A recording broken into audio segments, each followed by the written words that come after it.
At my daughter's wedding, her fiancé shoved my face into the cake, grinning as he taunted. Go ahead, taste the dessert. Anger surged as frosting dripped down my chin. My mind immediately flashed to my diabetes. Then a guest pointed at me, eyes wide. He's a billionaire! The smugness vanished from the groom's face. Pale now, he realized he'd miscalculated, and the consequences were coming. Before we continue, please subscribe to the channel and let us know where you're listening in the comments. Of course, we understand your financial limitations. Eldon Whitaker cut through my words about wedding venues like a razor slicing paper. The crystal chandelier above our table seemed to dim. Nearby conversations carried on, but at our table, a distinct hush fell, the silence that follows a social execution. Priscilla's fork froze halfway to her mouth. Urban smirked behind his wine glass. Megan's face flushed crimson. I had been describing the charm of outdoor ceremonies, a park pavilion I'd noticed. Simple, elegant, apparently too modest for the Whiters. Dad makes do with what we have. Megan interjected quickly, voice pitched higher than usual. He's always been clever that way. Clever? Eldon savored the word like fine wine. One way to put it. The waiter approached with practiced discretion, refilling glasses. I noticed the way the crystal caught the light, and wondered how much this dinner cost per minute. The menu offered no prices, a bad sign. I had ordered salmon, while everyone else chose aged steaks. Likely more than most people spend on groceries for a week. Don't worry about wedding costs, Priscilla said, her smile as sharp as her diamond earrings. We completely understand your situation. My situation, as if being careful with money were some tragic affliction requiring pity. Urban leaned back, expensive fabric stretching across his chest. We have connections to the top venues in the Hamptons, the Grand Pavilion specifically. You probably haven't heard of it. I haven't, I admitted. 50,000 minimum for the space, he said casually, studying my reaction. But don't worry about contributing, Theodore. We've got it covered. The gift box in my jacket pocket suddenly felt heavier. Inside was a vintage locket from an estate sale, genuine Victorian silver, room for 2 photos. Meaningful, beautiful, and $37. Megan touched my arm. Dad, you don't have to. I always provide for my family, I murmured. Eldon's laugh was dry. Of course you do. In your own way. The dessert arrived, plated like sculptures rather than food. Chocolate towers adorned with gold leaf, enough to feed a small village. I thought of my own kitchen table at home, the Warrenwood where Megan had done homework for 12 years, where we'd celebrated her college acceptance with grocery store cake. We're planning quite the bachelor party, Urban announced. Private yacht, obviously. You're welcome to join if you can get the time off work. Time off work. I hadn't needed a day off in 15 years. Priscilla dabbed her lips with a napkin worth more than my shirt. Theodore, what do you do again? Investment consulting, I said. True, but only partially. How charming. Small accounts, I imagine. The check arrived in a leather folder. Eldon didn't glance at the total before sliding in a black card. The waiter's nod hinted at a tip larger than my monthly groceries. Outside, valet attendants circled, cars gleaming under streetlights like predators. The Whitakers' Mercedes dominated, my Toyota Camry looked like an interloper. See you soon, Eldon called through his window. We'll handle the real planning. I helped Megan into the passenger seat. Her silence stretched between us like a fragile bridge neither of us knew how to cross. The highway unfurled ahead, headlights brushing our faces in rhythmic intervals. Megan fidgeted with her purse strap, leather squeaking softly in the quiet car. The restaurant was stunning, she said finally. Those chandeliers must have cost a fortune. I gripped the wheel tighter. Exit signs flickered by. 20 minutes until we were home. 20 minutes to decide whether to let tonight's humiliation go unchallenged. Megan. My voice came rougher than intended. We need to talk about Urban. She shifted. What about him? The way he spoke tonight. His family's attitude toward Toward what? She interrupted. Toward you? She turned to face me. Dad, they're used to money. They don't mean anything by it. A truck passed, headlights flooding the interior. I saw my daughter defending someone who let his father insult me repeatedly, smiling the whole time. Character doesn't change with a bank account, I said. Tonight showed me who they really are. You barely know them, but I've seen enough, how Urban treats service workers, how he talks about people he considers beneath him. Tonight, that included me. Megan laughed, sharp and incredulous. You're being paranoid. And a little controlling. Controlling? Her words struck harder than Eldon's condescension. I'm not trying to control you, I said carefully. I'm trying to protect you from a mistake that could cost decades of happiness. A mistake? Her voice rose. My engagement is a mistake? Your engagement to him might be. Stop the car. What? Stop the car right now, I said. I glanced at her face, lit by the soft glow of the dashboard.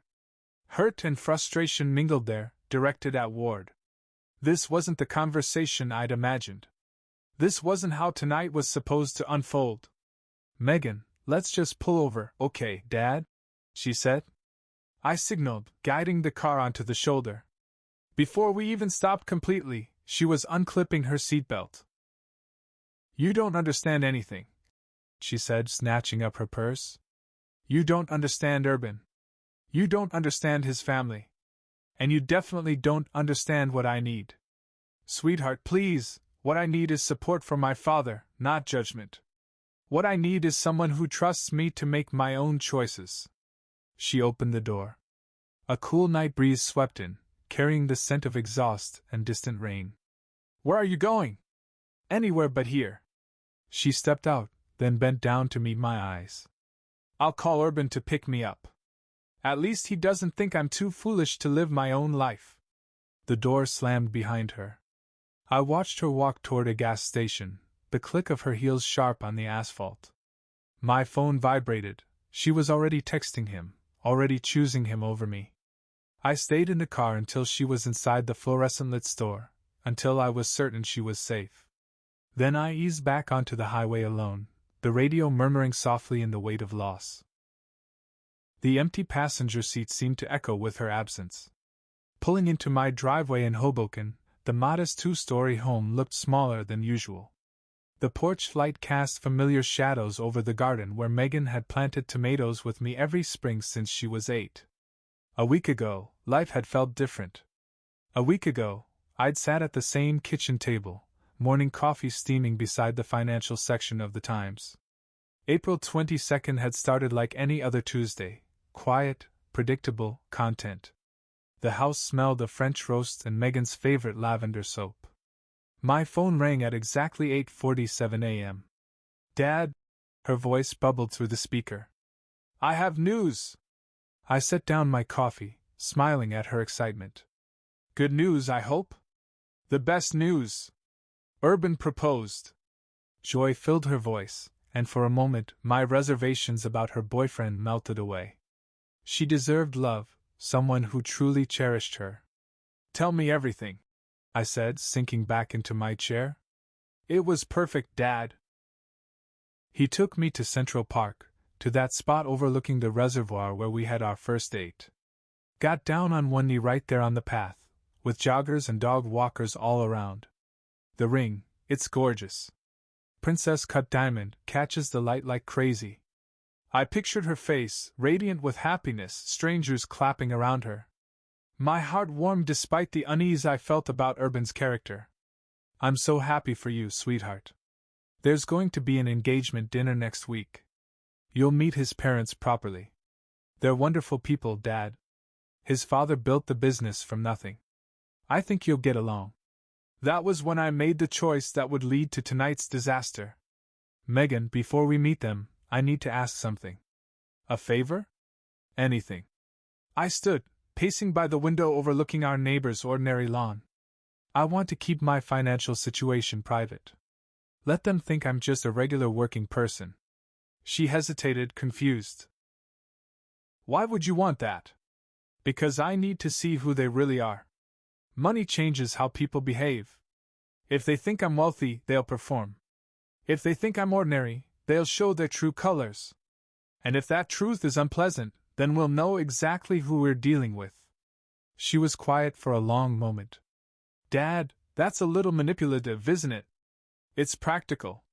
Real character shows when kindness comes at no gain. Now, sitting in my driveway, the confrontation still fresh, I wondered if I'd been wise, or merely stubborn. My modest home sat quietly around me, 3 bedrooms, 2 baths, nothing remarkable. The portfolio statements tucked in my desk drawers told a different story, but those numbers had never mattered. Family photos lined the hall, Megan at college graduation, Megan on Christmas morning with sensible gifts, Megan laughing at one of my jokes, her face open and uncomplicated. I climbed the stairs to my bedroom, each step heavier than the last. Tomorrow would begin what I feared might be a long silence between us.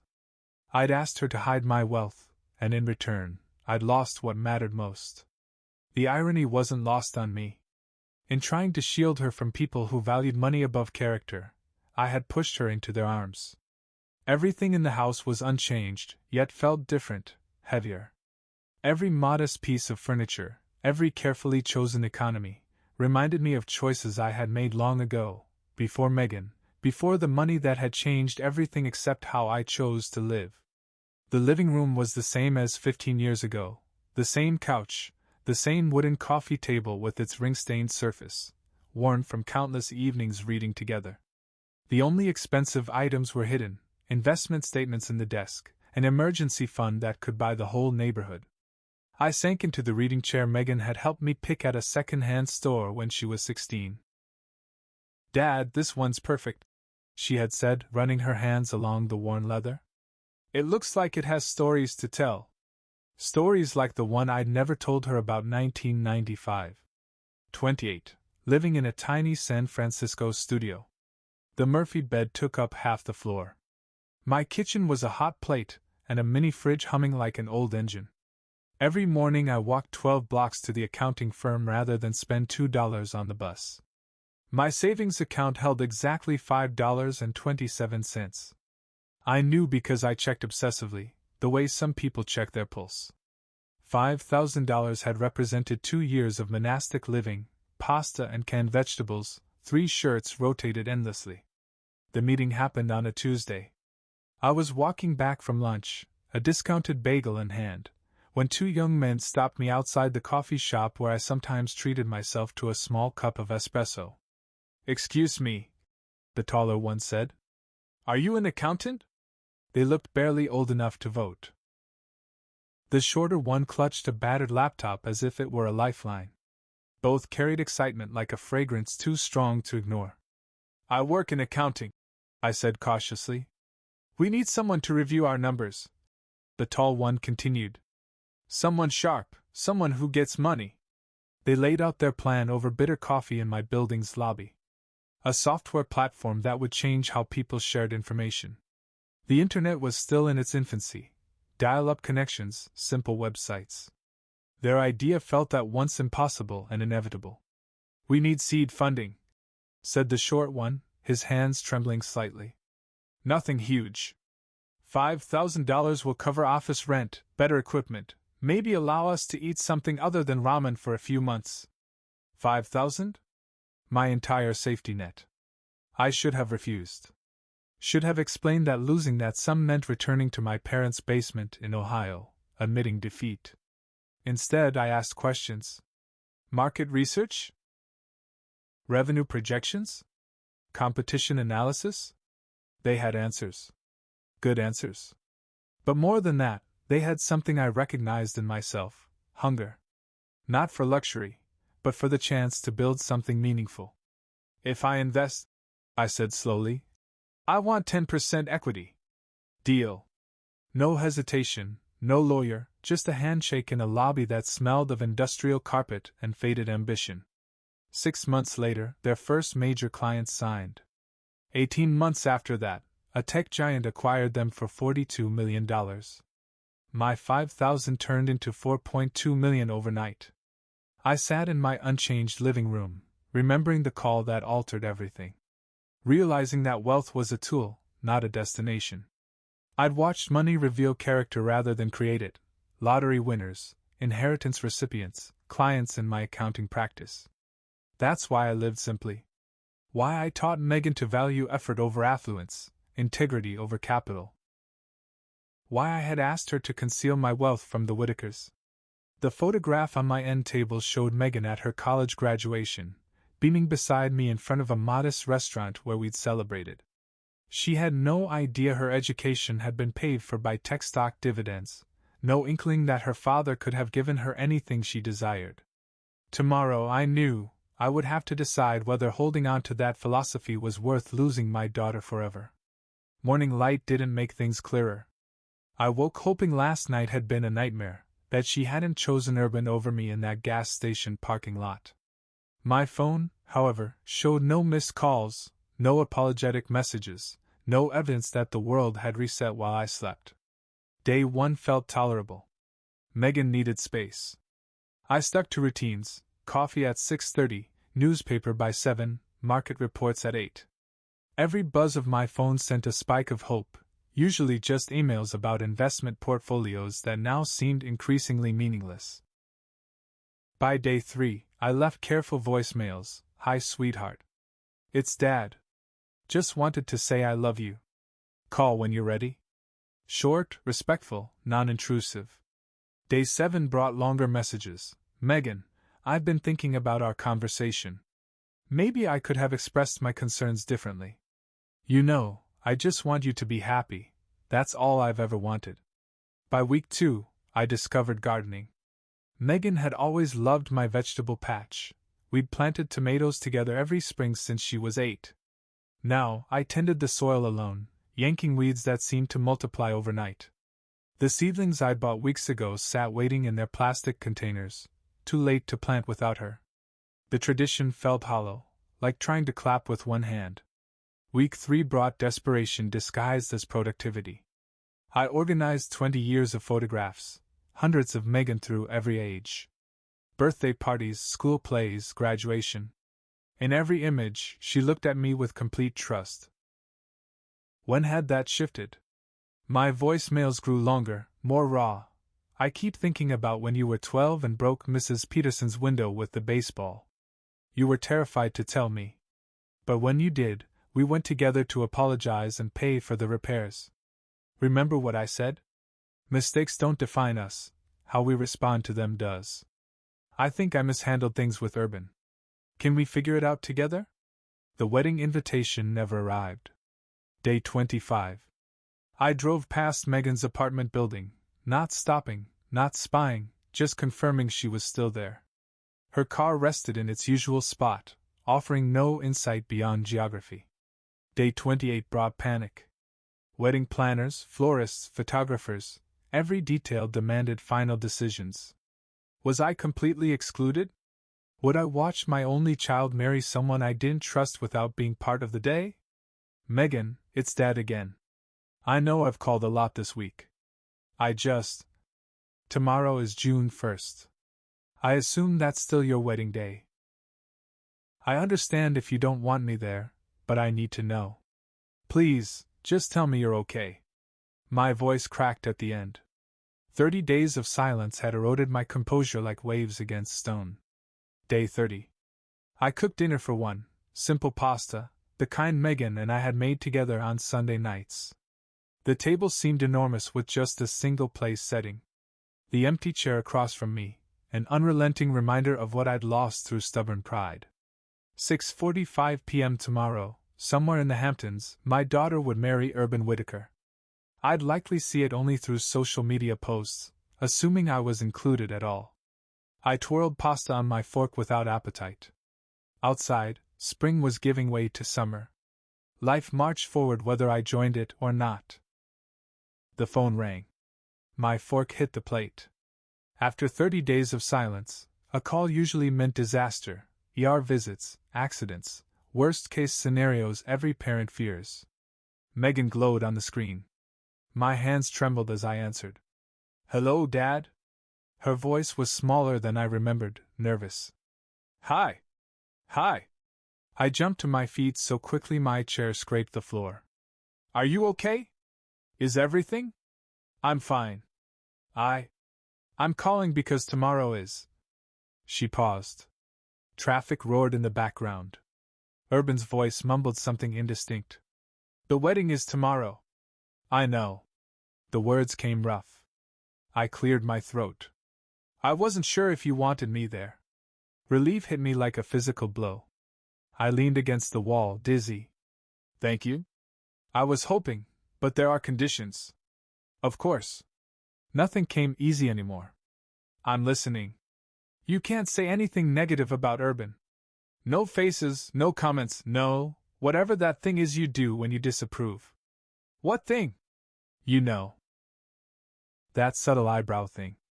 The way you pressed your lips together at dinner that night. I touched my eyebrow without thinking. Do you promise, Dad? This is my wedding day. It has to be perfect. Perfect for me. I could manage perfect, or at least the appearance of it. I promise. No comments, no faces, no disapproval. I'll be the model father of the bride. Her exhale was audible. Good. Ceremony starts at 4 o'clock, Grand Pavilion, Hamptons. I'll text the address. Cocktails at 5 o'clock, dinner at 7. What should I wear? Navy suit is fine. Nothing too formal. The Whitakers already, She stopped herself. Nothing. Just navy suit is perfect. We both knew what she'd been about to say. I couldn't afford anything formal. Probably true from their perspective. Megan, about that night in the car. Dad, don't. Let's start fresh tomorrow. Okay?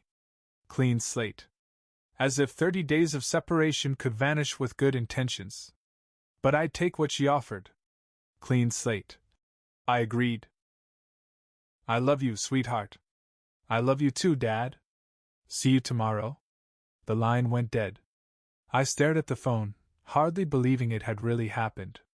30 days of agonizing silence ended with a 5-minute call that changed everything. My dinner cooled on the table, untouched. I climbed the stairs to my bedroom and opened the closet, examining my navy suit, the same one I'd worn to that disastrous dinner. Tomorrow, it would serve a new purpose. Tomorrow, I'd walk my daughter down the aisle to marry someone I didn't trust. I'd smile, shake hands with people who had spent an evening mocking my imaginary poverty. I'd pretend everything was perfect while watching my child bind herself to a family that measured worth in dollars. But I'd be there.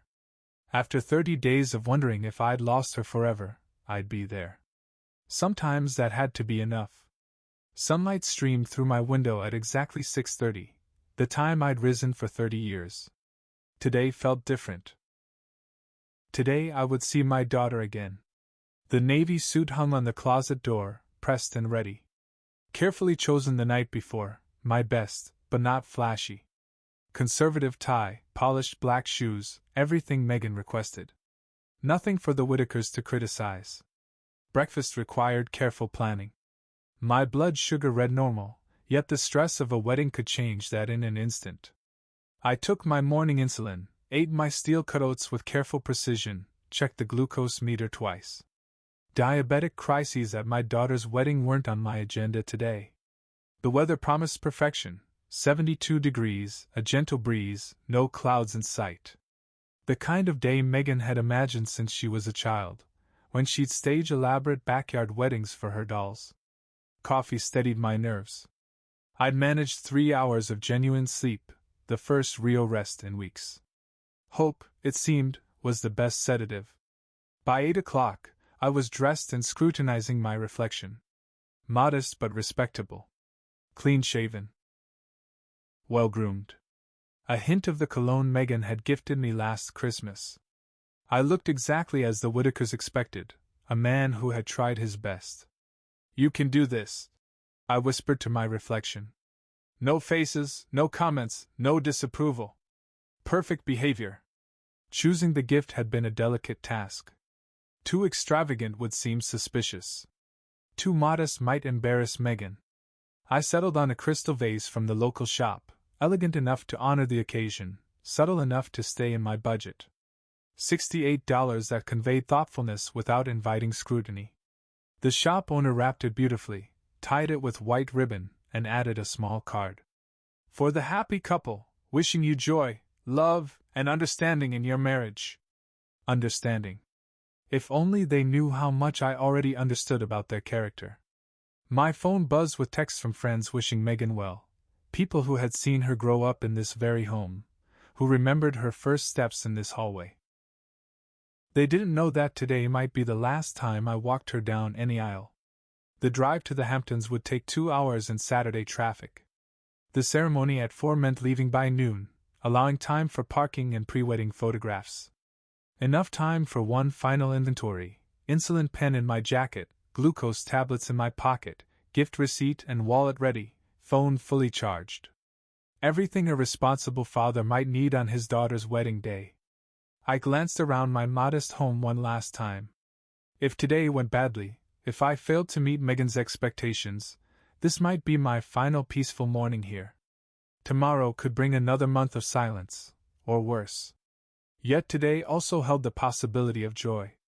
Perhaps Urban would surprise me.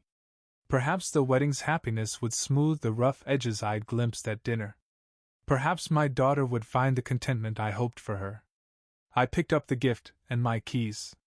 Time to see which version of the day would unfold. The Toyota started reliably. I adjusted the rearview mirror, checked my reflection once more, and backed out of the driveway. The Hamptons awaited, along with whatever the day had in store. The grand pavilion rose from manicured lawns like a picture from a magazine. Bentleys and Mercedes lined the circular drive, chrome gleaming in the afternoon sun. My Toyota looked like a delivery van among thoroughbreds. A valet approached, a flicker of surprise crossing his face. "Sir, you're here for the Whittaker-Harrington wedding? I'm the bride's father." His expression shifted into professional sympathy. "Of course, sir. This way, please." Inside, the entrance hall sparkled with crystal chandeliers worth more than most homes. Floral arrangements towered like miniature trees, each bloom flawless, each stem meticulously placed. The air smelled of imported lilies and expensive perfume. "Theodore." Priscilla's voice carried across the marble foyer like a foghorn. "Everyone, this is Megan's father." 20 impeccably dressed guests turned toward me, eyes scanning from my modest suit to my department store shoes, to the clearly non-Tiffany gift.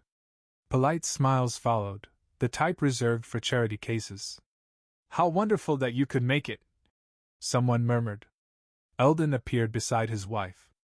"I know the drive. Where is it you live again?" "Hoboken, right? Quite a distance in that little car of yours." The photographer arrived, camera slung around his neck. "Family photos in 5 minutes."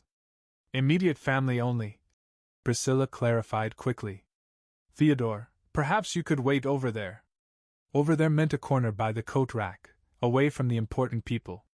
I watched the Whittakers pose with Megan, their designer outfits coordinated like a fashion shoot. Urban's groomsmen joined, all Harvard ties and inherited confidence. A waiter appeared with a silver tray of champagne. "Krug, folks," he announced. "Excellent vintage." "My goodness," someone said. $300 a bottle? "Only the best for our son's wedding," Eldon declared loudly. "Not everyone appreciates fine champagne." He looked directly at me while saying it. The ceremony seating was another sight. Front rows filled with Whittaker business associates and society friends. I was guided to row 7, behind elderly relatives and plus ones, the father of the bride relegated to the cheap seats. "Beautiful location, isn't it?" I said to the woman beside me. "Oh yes," she whispered. $50,000 just for the venue rental. Thank goodness the Whittakers can afford it properly." I completed her thought. "Yes, I've heard that too." Urban's best man circulated with expensive cigars. "Cuban," he announced proudly. "Special occasion only." The humidor had clearly bypassed my row. During cocktail hour, I found a moment with Megan. She looked radiant in silk and pearls, her happiness glowing beneath expertly applied makeup. "You look beautiful, sweetheart," I said. "Thank you for coming, Dad. I know this isn't easy. Today is yours. That's all that matters." She squeezed my hand. "Urban's family means well. They're just particular about their traditions." "Particular? Like excluding the bride's father from photos and seating him with strangers?" "I'm fine," I said. "Go enjoy your reception." Dinner began with theatrical flourish. Waiters emerged in synchronized formation, carrying plates that belonged in art galleries. 5 courses, each more elaborate than most restaurant entrees. The wine pairings alone probably cost more than my monthly groceries. From my distant table, I watched the heads of the family in animated conversation. Urban gestured expansively, telling stories that made his groomsmen laugh, occasionally glancing at me with the same smirk I remembered from our first meeting. The dessert station appeared like a sugary cathedral. The wedding cake towered 5 tiers high, surrounded by chocolate sculptures and artisanal pastries. Guests gathered around, phones raised to capture every angle. I stayed seated, watching from the sidelines as usual. The dessert table looked like a museum exhibit. A 5-tier wedding cake dominated the center, surrounded by chocolate sculptures that belonged in an art gallery, not on dinner plates. Guests circled the display with phones raised, photographing every intricate detail. I approached cautiously, aware of my place as the eternal outsider. The chocolate fountain gurgled indulgently. Pastries arranged like fine jewelry glimmered with gold leaf. Everything designed to impress. Nothing designed for someone with diabetes. A waiter noticed my hesitation. "Can I help you choose something, sir? Do you have any sugar-free options?" "I'm diabetic." "Of course," he replied. "Fresh fruit, sugar-free chocolate mousse, and some lovely almond cookies made with stevia." Simple request. Medical necessity. Nothing shameful about managing your health responsibly. "That sounds perfect." "The fruit, please." Behind me, conversations continued. Guests compared vacation homes, investment portfolios, normal wealthy people talk. The kind I could afford but didn't need to join. Sugar-free options? Urban's voice sliced through the chatter like a saw through silk. He approached the dessert table with slightly unsteady steps, champagne clearly affecting his balance. "I was just asking about sugar-free." "Sugar-free?" His laugh rang too loud, drawing eyes from nearby tables. "Let me guess, you can't afford the proper care either." Conversations paused. Heads turned toward us. The room, elegant just moments ago, stiffened, sensing a disturbance. "I manage my condition just fine," I said evenly. "Of course you do," he said, his voice carrying across the hall. "With free clinic visits and discount medication. But hey, at least you made it to the wedding, right? Even if you can't handle a proper dessert." "Urban." Megan's voice came sharply from behind him. "What's going on?" "Just helping your father understand the dessert options," he said, smirk spreading across his face. "Apparently, beggars can be choosers when it comes to wedding cake." Beggars. The word lingered like a curse. 50 guests went silent, sensing something unpleasant brewing. Waiters froze mid-service. Even the chocolate fountain seemed to quiet. "That's enough," Megan said sharply. "Is it?" Urban stepped closer, alcohol making him reckless, cruel, and brazenly honest. "I'm tired of pretending this is okay. Tired of watching your deadbeat father embarrass our family. He's not embarrassing anyone. Look at him." He gestured wildly at my modest suit, my careful posture, my unassuming presence among their luxury. "Look at this whole pathetic situation." Then his hands moved, fast, drunk, but deliberate. My face met the wedding cake with a sound like silk tearing. Frosting filled my eyes, my nose, my mouth. 5 tiers of sugary architecture collapsed around me. Vanilla and chocolate mingled with shock and humiliation. The room erupted. Shrieks, nervous laughter. Phone cameras flashed. Chairs scraped against marble as guests stood for a better view. I rose slowly, cake dripping from my hair, frosting sliding down my cheeks. The taste was surprisingly good. Rich vanilla, real butter, the kind of cake I could afford but would never order. Through frosting-coated lashes, I saw the faces, shocked, entertained, disgusted, and finally, Megan's horrified face. "What have you done?" she whispered. Urban stood grinning, proud of himself, oblivious that he had just made the gravest mistake of his privileged life. The crack of Megan's palm across his cheek echoed like a gunshot. Red bloomed across his face as he staggered backward, shock replacing his drunken smirk. "How dare you!" Her voice rang across the marble floor, reaching every corner of the hall. "How dare you lay a hand on my father?" I continued wiping frosting from my eyes, tasting expensive buttercream, trying to process what had just happened. Guests formed a loose circle, phones already recording what would become the social media scandal of the season. "Megan, calm down," someone murmured. Urban stammered, clutching his reddened cheek. "It was just what?" I said, my voice steady. "Just assault? Just humiliating the man who raised me while you laughed?" A voice thundered across the hall, cutting through the chaos like the snap of authority itself. "Enough." Charles Beaumont rose from his seat at table 12, silver hair catching the crystal chandelier light. At 65, he commanded attention not with volume, but sheer presence. The room quieted as he made his way toward the disaster. "Ladies and gentlemen," Charles began, his tone carrying the calm authority of a boardroom titan. "Allow me to introduce Theodore Harrington. Some of you may recognize him as the founding investor behind Technova Industries." Murmurs spread through the crowd. Guests straightened, suddenly alert. "Theodore," Charles continued, his gaze finding mine across the frosting-streaked chaos, "is one of America's most accomplished private investors.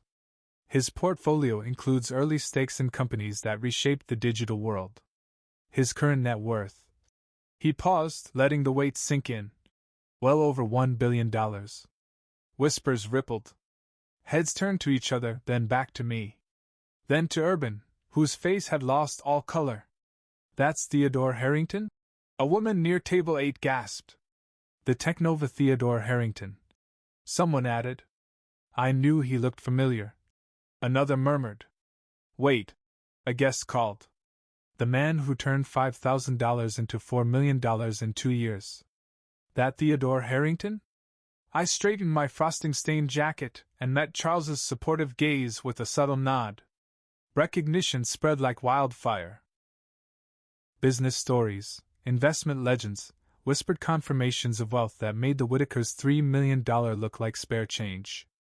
Urban's face shifted from red to pale to a sickly green. Behind him, Eldon and Priscilla froze, expressions flipping from confusion to recognition to dawning horror. But he drives a Toyota," Priscilla whispered. "He lives in Hoboken," Eldon added weakly. Charles's smile was grim. "Exactly. Theodore understands something your family apparently does not. Money doesn't define character. Character defines how you treat others, regardless of their apparent financial status." The crowd pressed closer, fascinated by the spectacle. Some looked ashamed for witnessing the assault. Others seemed exhilarated to watch the social disaster unfold in real time. Urban opened his mouth repeatedly, but no sound came out, like a fish hauled from water. I finished brushing cake from my face and scanned the room. People who had ignored me just an hour ago now watched with newfound respect, and barely hidden mortification. The Whitakers began edging toward me, panic written across their faces, their social calculations finally catching up to reality. "Theodore, please." Eldon reached me first, his instincts kicking in. "This is all a terrible misunderstanding." I continued brushing crumbs from my sleeves, keeping the quiet dignity I had maintained all evening. Around us, guests had formed a half-circle of rapt spectators. "Misunderstanding?" I asked calmly. "Your son just physically attacked me in front of 200 witnesses. Which part of that did I misunderstand?" Urban lurched forward, unsteady from alcohol and fear. "Mr. Harrington, sir, I didn't know. I mean, if I had realized what? That I might be wealthy?" I prompted slowly. So assault is acceptable if the victim is poor? No, that's not. His words tangled around his tongue. Sweat beaded on his forehead despite the air conditioning. Priscilla appeared at his shoulder, damage control instincts kicking in. Theodore, surely we can put this unfortunate incident behind us. Family disagreements happen at weddings. Emotions run high. I repeated her words like they were foreign. Family disagreements. Is that what you call your month of deliberate humiliation? The exclusion from photographs? Your son's physical violence? We apologize, Eldon said quickly, his tone shifting into business mode. Completely. Unreservedly. Let's start fresh, shall we? Clean slate. The same words Megan had used during our reconciliation call. Only now, stripped of warmth, they carried nothing but calculation. Start fresh, I murmured aloud. Now that you know I have money. Your wealth has nothing to do with this, Priscilla protested, her voice pitched unnaturally high. Charles Beaumont laughed sharply from nearby. Madam, your treatment of Theodore had everything to do with money. You spent 2 months ridiculing a man you assumed was poor. And now you seek friendship because he's rich. That's not true, Urban blurted, desperation threading his words. I would have treated him the same either way. Really? I said quietly. The same way you treated the waiters tonight? The valet who parked your car? The housekeeping staff? Urban's mouth opened and closed, soundless. Your character, I continued, revealed itself perfectly tonight. Not in how you treated a man without wealth, but in how you behaved when you thought there would be no consequences. Please, Eldon tried again. Business aside, personal aside, we're going to be family. We need to work together, as family. The word left a bitter taste. I watched him teach his son that money dictates human value, that poverty invites cruelty, that wealth excuses everything. I brushed the last speck of frosting from my collar. Start fresh? I said. Here's my fresh start, I'm leaving. You can't just walk away, Priscilla said, desperation creeping into her voice. Think about Megan. Think about the business. Think about what we could accomplish together. Business. Even now, in the middle of social disaster, they calculated profit margins. I'm thinking about Megan, I said quietly. I'm thinking she deserves better than a family that counts love in dollars. Urban grabbed my arm as I turned toward the exit. Wait. I can change. I can be better. I looked down at his hand gripping my sleeve, then back at his face. You're 30 years old. This is who you are. The crowd parted as I strode toward the doors, whispers trailing behind me. The Whitakers' voices grew frantic, but their words no longer held power. They had already shown me exactly who they were when it didn't matter. Evening air washed over me like absolution as I stepped out of the grand pavilion. Behind me, muffled voices continued the social catastrophe I'd left behind. Ahead, the parking lot stretched toward my modest Toyota, my sanctuary among the abandoned luxury vehicles. Footsteps pounded on marble, then concrete. Someone was running. Dad, wait! I turned to see Megan lifting her wedding dress, silk cascading behind her as she sprinted across the asphalt. Her hair had loosened, makeup streaked with tears I hadn't seen fall. Sweetheart, you should go back inside. It's your wedding. No. She stopped in front of me, breath ragged. It's not. Not anymore. We stood there in golden hour light, father and daughter separated by months of hurt and misunderstanding. Her wedding gown could buy more than most cars. My suit was stained with cake likely more expensive than most dinners. I'm so sorry, she whispered. You were right, about everything. About Urban. About his family. About what money does to people. I'm sorry too, I said softly. I should have told you the truth from the beginning. Why didn't you? She asked, voice trembling. I looked toward the ocean beyond the pavilion's manicured gardens. Because I wanted you to choose someone who loved you for who you are, not for what I have. I wanted your relationships to be real, like ours. The question hung between us like a bridge I wasn't sure we could cross. Our relationship is real, I said finally. It survived wealth, poverty, conflict, separation. It survived tonight. Megan stepped closer, her hand finding mine. I spent 2 months angry at you for not trusting my judgment. But you knew. You saw what I couldn't see. I saw what I was afraid to see, I admitted. Sometimes being right doesn't feel like victory. Her laugh cracked, almost a sob. I just left my own wedding reception to chase my father across a parking lot in a $20,000 dress. 20,000? I raised an eyebrow. For that much, it should have come with running shoes. Her laugh was real this time. Take me home, Dad. What about your reception? Your guests? I asked. What about them? Let Urban explain to his family's friends why the bride vanished. Let them sort out their own social disaster. I glanced at my daughter in her extravagant wedding gown, standing beside my 10-year-old Toyota Camry. Neither of us missed the symbolism. You sure about this? I asked. I've never been more certain of anything. I opened the passenger door, and she carefully gathered the $20,000 of silk into the humble interior. As I walked around to the driver's side, I noticed guests beginning to emerge from the pavilion, probably wondering where the bride had gone. Where to? I asked, starting the engine. Home, she said simply. My home?